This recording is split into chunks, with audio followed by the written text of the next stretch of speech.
In last class, we studied about Pauli's exclusion principle that states that no two electrons in a single atom can exist in the same quantum state. Or in other words, no two electrons in a single atom can have the same set of all four quantum numbers.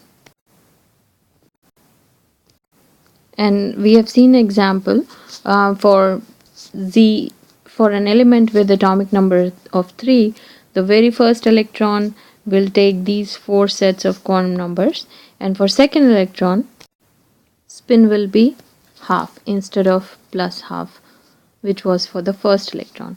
Now where will the third electron go? Third electron cannot be occupied in n equals to 1 level, because n equals to 1, that is a K shell, has a maximum capacity of 2 electrons. And just to remind you, the capacity of shell is given by 2n square when n is the principal quantum number. So for K shell, which has n equals to 1, capacity is 2. And for L shell, for which n is equal to 2, capacity is 8. Similarly, for M shell, capacity is 18, and for N shell, capacity is 32. So K shell can have only one S subshell, and S subshell has a capacity of 2. Similarly, for L shell, for which principal quantum number is 2,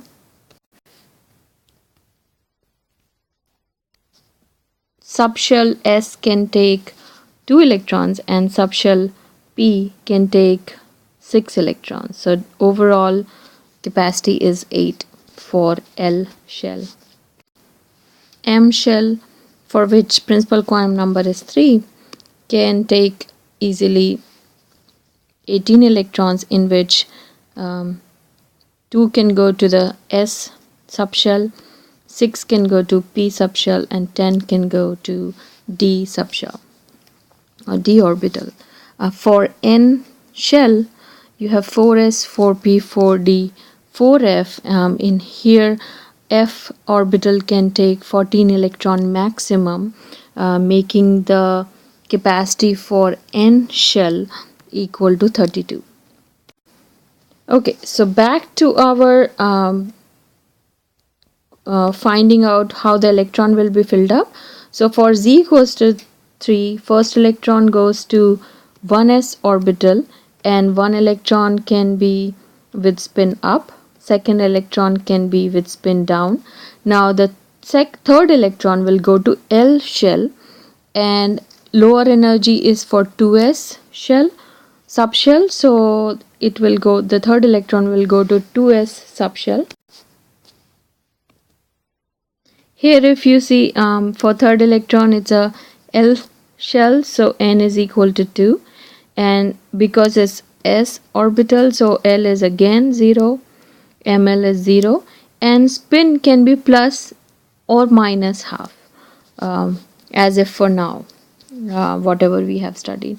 So you see that all 3 electrons will have a different set of quantum numbers. So this is according to Pauli's exclusion principle.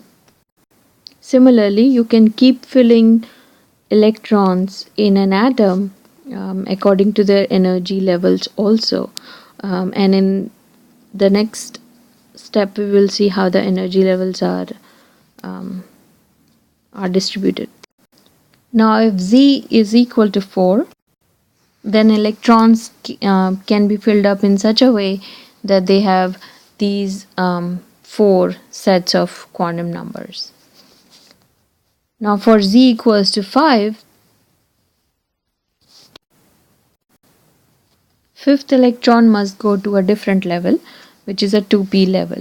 If you notice, the third and fourth electron went to the 2s subshell, and it has only occupancy of 2 maximum, so it has to go to the second level, and second level energy wise is 2p level. So fifth electron will go to 2p level. And in this process, we first use up all the possible quantum numbers for one level, one level and then place electron in the next level, and this accounts for change in their physical properties, how the electrons are distributed. Let's also look at Hund's rule. According to this rule, electrons in a subshell remains unpaired, that is, have parallel spins whenever possible.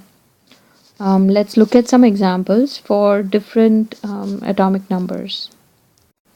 For boron, atomic number is 5, and we have seen how you filled up the subshells 1s2, 2s2, 2p1, but where the first electron go?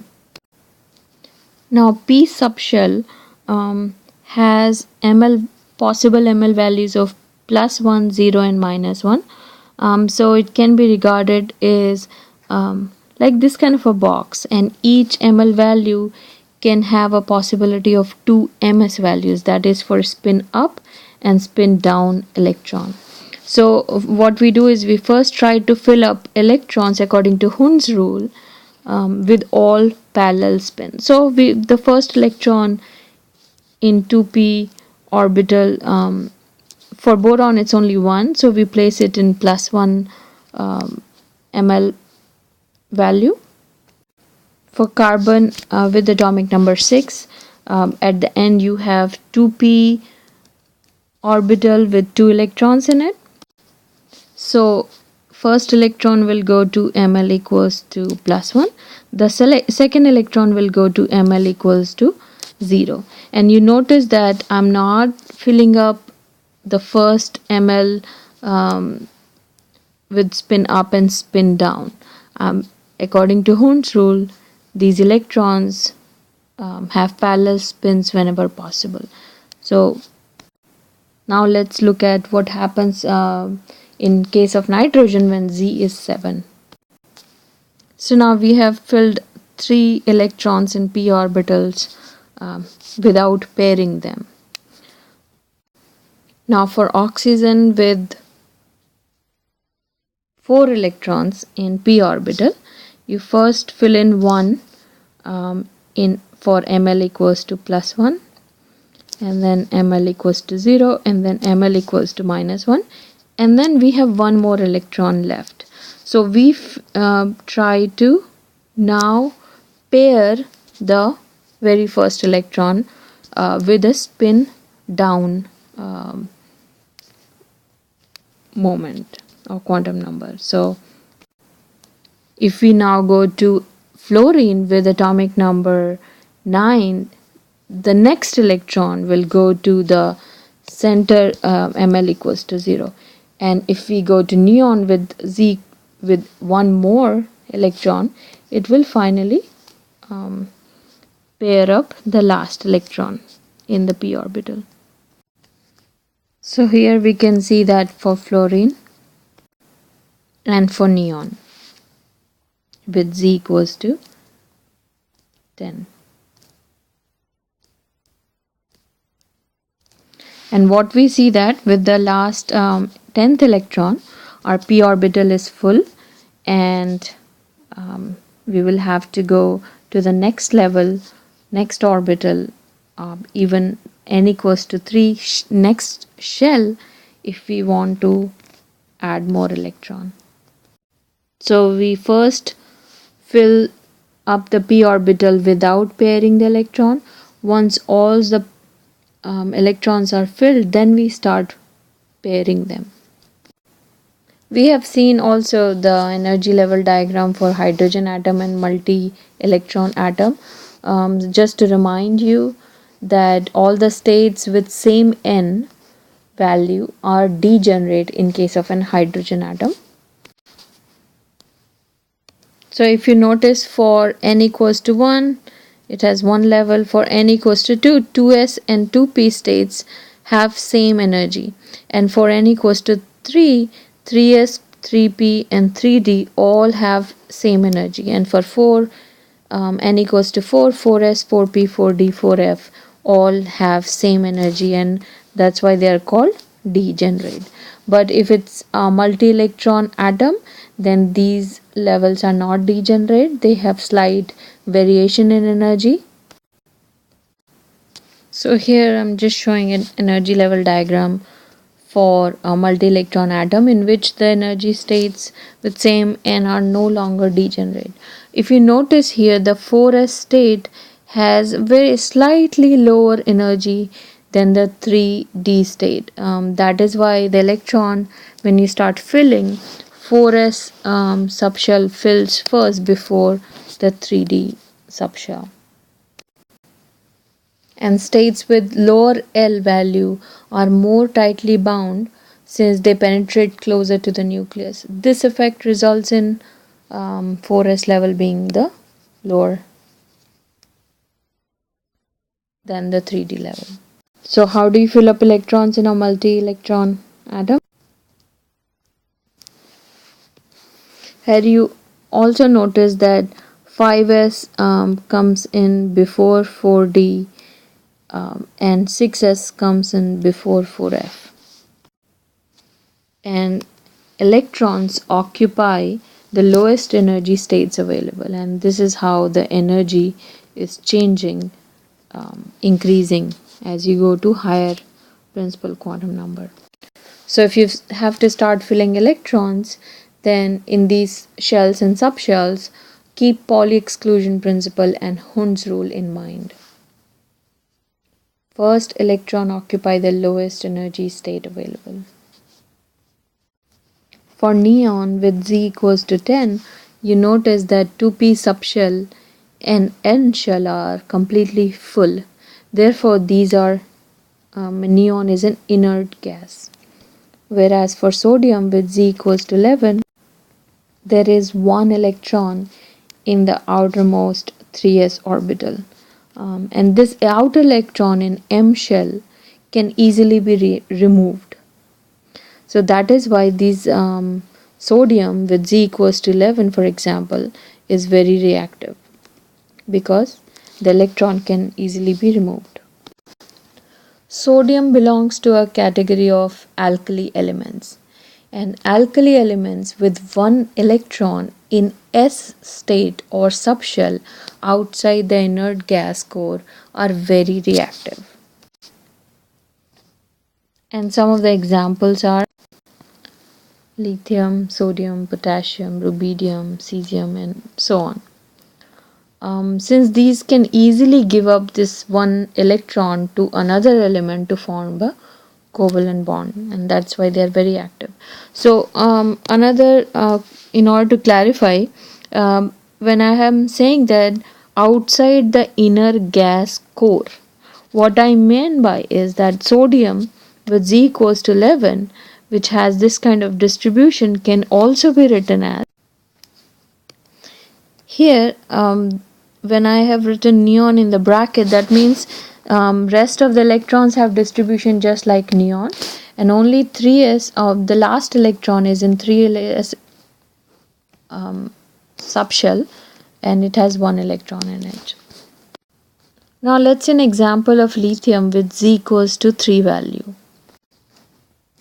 Here 2s subshell has only one electron, so it can readily give up this 2s electron to form lithium plus ion. Now ionization energy of lithium is 5.39 electron volt. If you notice, this value is smaller than that of hydrogen atom. For hydrogen atom, this ionization energy, because it has only one electron in the innermost core, and for hydrogen atom it is 13.6 electron volt of ionization energy. But if we look at our energy calculation, which is given by this formula, here we can substitute Z equals to 3 and N equals to 2, because the last electron is in N equals to 2 state. If we do this calculation, we will multiply 13.6 with 9 divided by 4. So it should be higher, energy of lithium should be higher than that for hydrogen atom. But it is not so. So how can we understand this difference in ionization energy between lithium and hydrogen? if we go back and see, lithium has 2 electrons in 1s and then 1 electron in 2s subshell. Earlier in 1 electron system, hydrogen, we saw the principal quantum number n determines the distance of electron from the nucleus. So lower the value of n, closer it is to the nucleus, and higher the value of n, farther it is from the nucleus. Although no simple formula is there to calculate the distance, but it is reasonable to expect that 2s electron is most likely to be found much farther from nucleus than the 1s electron. So let me draw a crude schematic diagram for this kind of electron distribution. So you have nucleus with 3 electronic charge, positive charge, and then 2 electrons are in 1s state and then 1 electron is in 2s state. So 2s state is slightly farther away from the 1s state, or farther away from nucleus than the 1s state. So we can find the net force on this 2s electron using Gauss's law. So for Gauss's law, we need a Gaussian surface, and let's say this red dotted line shows the Gaussian surface. So for n equals to 1 orbit, electron has 100% probability of being found within this Gaussian sphere. Therefore, the net charge inside the Gaussian surface will be plus 3e minus 2e. So to a good approximation, it can be regarded as as in this diagram, that there is a 1 electron and outside the Gaussian surface, and there is plus e charge inside the Gaussian surface. So Z effective E, it becomes plus E. So now if we calculate the energy En, instead of using Z, we use Z effective.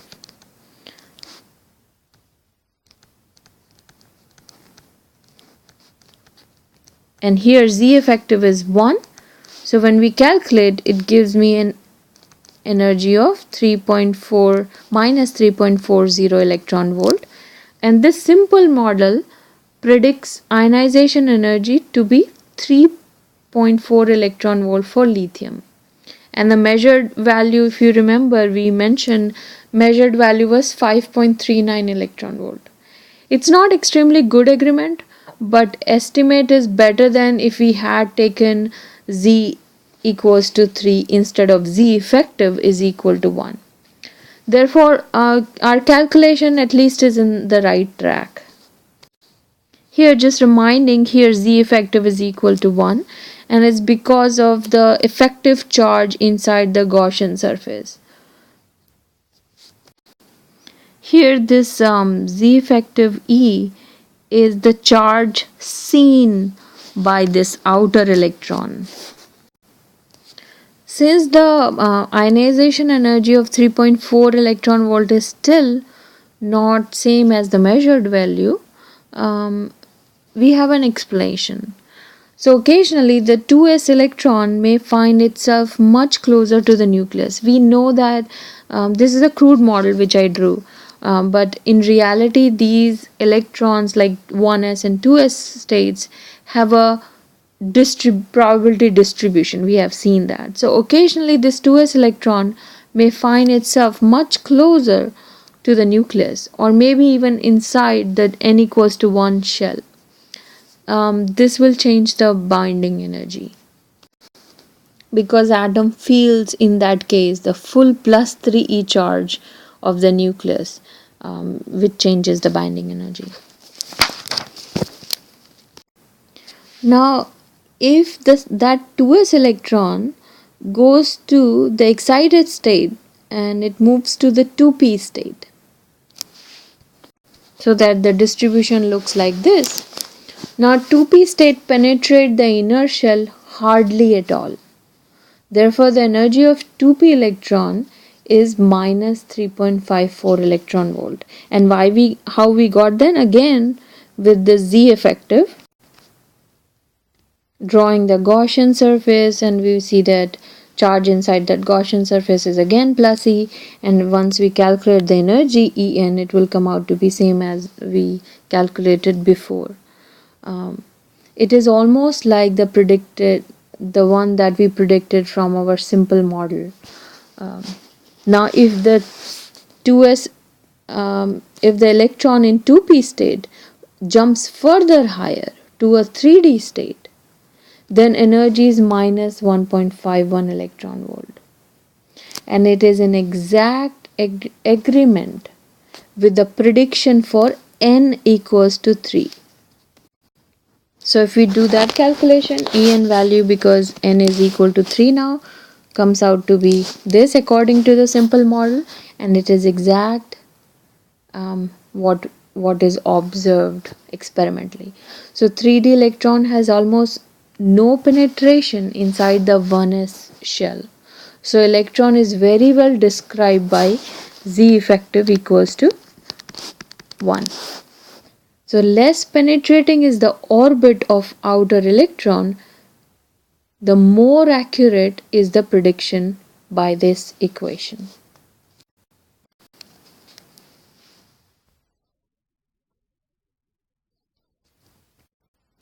So this effect is called electron screening effect. That is, to an outer electron, the charge of the nucleus can be screened or shielded by the electrons in the inner shell.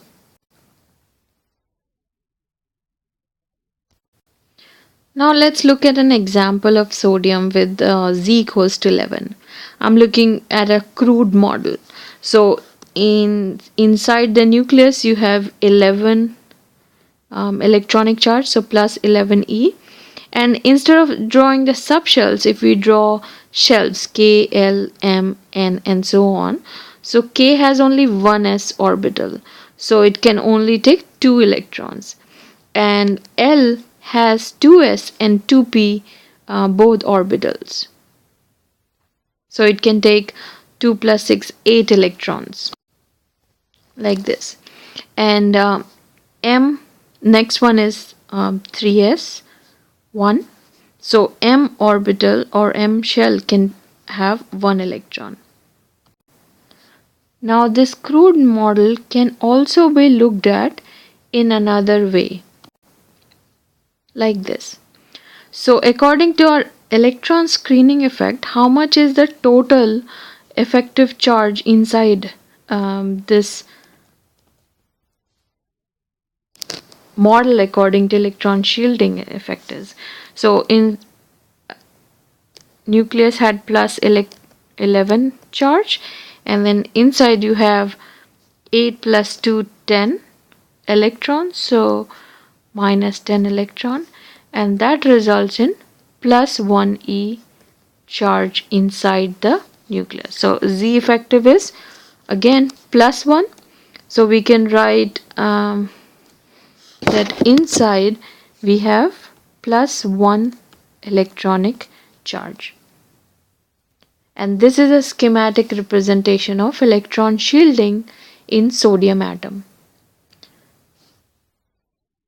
So in the actual atoms, the probability density distributions of various electrons overlap in complex ways, and thus it changes the amount of shielding, but the basic effect remains the same.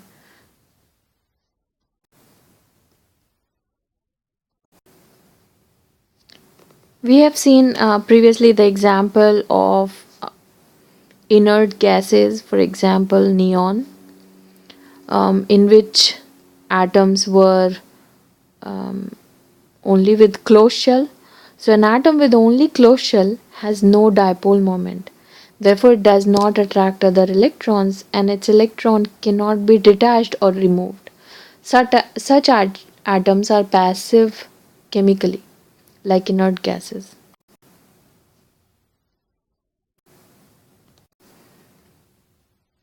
An atom of any of the alkali metal of group 1 has a single 1s electron in its outer shell, which is first of all relatively far from the nucleus, and also it is also shielded by the inner electron from all but an effective nuclear charge of plus 1 electron rather than plus z electron, as we saw earlier.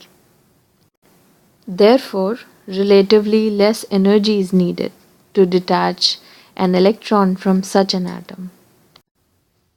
Therefore, alkali metals form positive ion of charge plus 1 readily, like sodium plus, lithium 1 plus.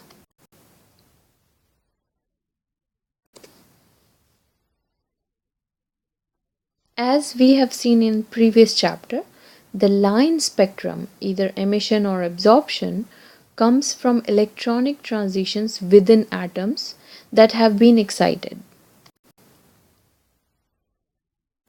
And we call those line spectrum because either certain wavelengths will be present in case of an emission spectra or will be absent in case of an absorption spectrum.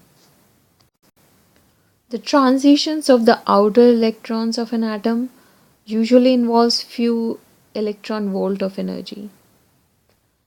Even if we remove an outer electron, for example, helium, that results in an ion, it requires almost 24.6 electron volt of energy.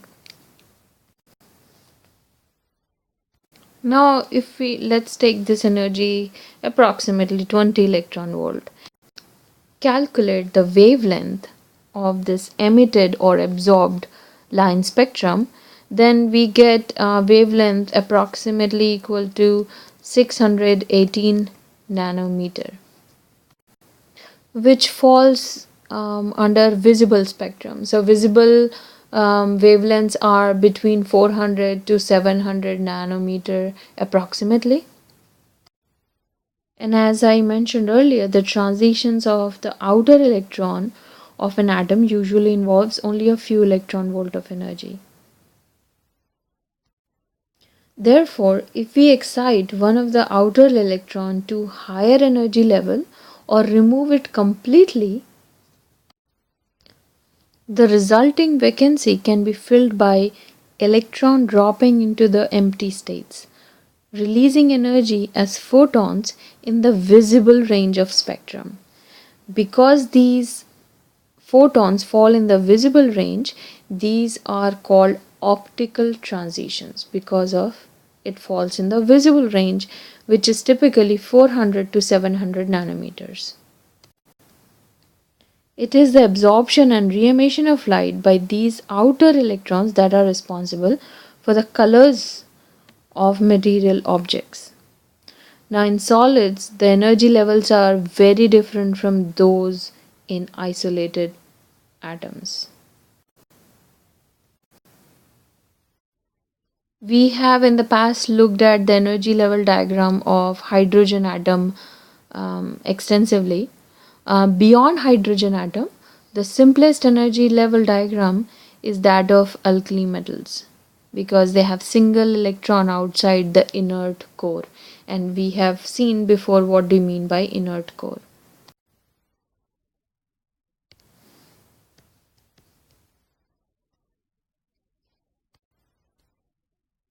So we can see an example of lithium for which atomic number is 3.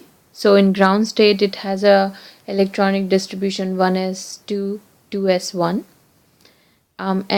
If we excite this outer electron to the higher energy levels, we can make this lithium atom in excited state. So let's say if I draw the energy levels so that energy is actually increasing this way. Okay, so now the electron that has gone to the excited state can jump to various other states following the selection rules. Now, according to selection rule, delta L can be plus or minus 1. So that means if it has reached to 2p level, The transition can be from 5s to 2p, or 4s to 2p, or 3s to 2p, because that will change delta L to -1. And then the transition can be from 3p to 2s, or 2p to 2s. Transitions can also be from 5d to 2p. Let me just draw a couple of them.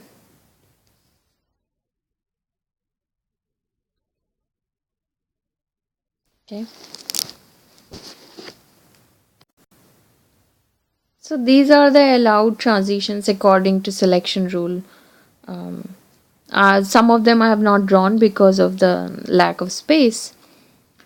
But if we look at how much are the wavelengths associated with such transitions, we can see that all of them fall in the visible range. Okay. Or some of them fall in the visible range. Now, important point to note is that the inert core, which one is the inert core here in this case? It's 1s2 because that is completely filled K shell. Okay. So inert core does not participate in this excitation or emission. So we can ignore all but the outer electron in studying the level and transitions in alkali metals.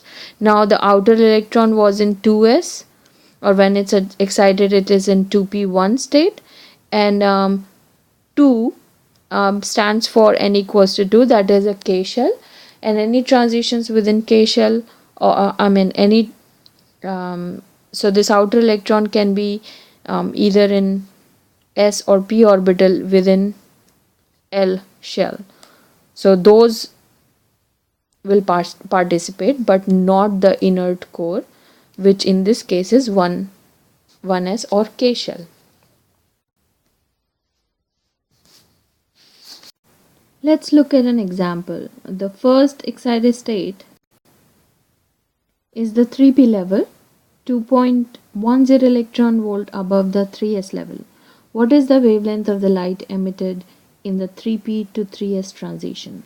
So just to revise again, sodium ground state is 1s to 2s to 2p6 3s1 when the last electron is in 3s orbital. But we are talking here about the first excited state, so which will be with no electron in the 3s orbital, but there is one electron in 3p orbital. So that's the first excited state. So how much is the wavelength when the electron transitions from 3p to 3s state? So we know that wavelength of the emitted radiation is related to change in energy by this equation. So by substituting the value of Hc and change in energy, we can get the value of the wavelength which is emitted. In this case it's 590 nanometer, which is the wavelength for yellow light, and that is why the sodium lamps produce their characteristic yellow glow, because first they are excited and then they come back to the ground state emitting yellow wavelength.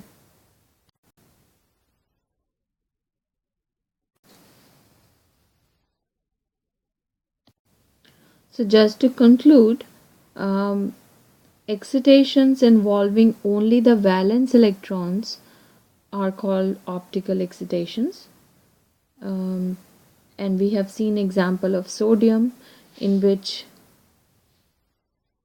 if the transition takes place from first excited state to the ground state, it emits wavelength falling in visible range.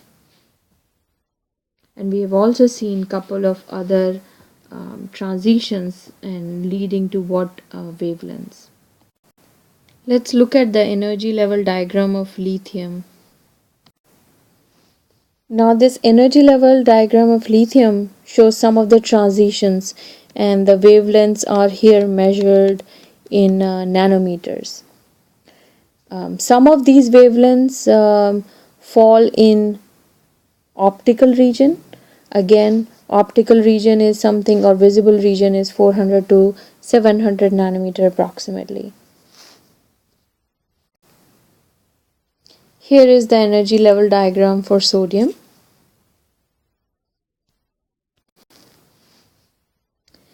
It's not very visible here, but because of the fine structure splitting, we know about fine structure splitting, the 3p level of sodium is actually very closely spaced pair of levels. So all the transitions that are shown here actually will lead to two closely spaced wavelengths for each case. So the wavelengths shown here are actually the average of the two, and the fine structure splitting is negligible for other levels in sodium, and for all the levels in lithium, which we have seen previously. Now let's look at fluorescence. Fluorescence is a phenomena responsible for the appearance of objects under so-called black light, which is actually a source of UV radiation. If you remember the electromagnetic spectrum from your 1602 class, photons in UV region has higher energies than those in visible region. So UV has higher energy photons. So if a UV photon is absorbed by an atom, the outer electron can be excited to a much higher level than what it will go to when it's exposed to comparatively lower energies.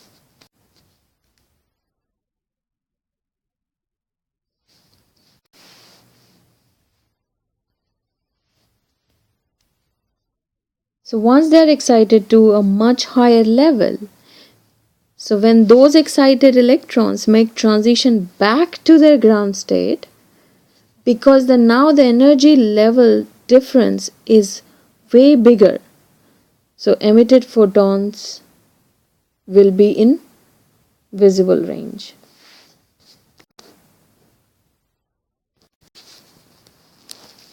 So objects seen in UV light often show colors in blue or violet end of the spectrum that are not present when objects are viewed in sunlight.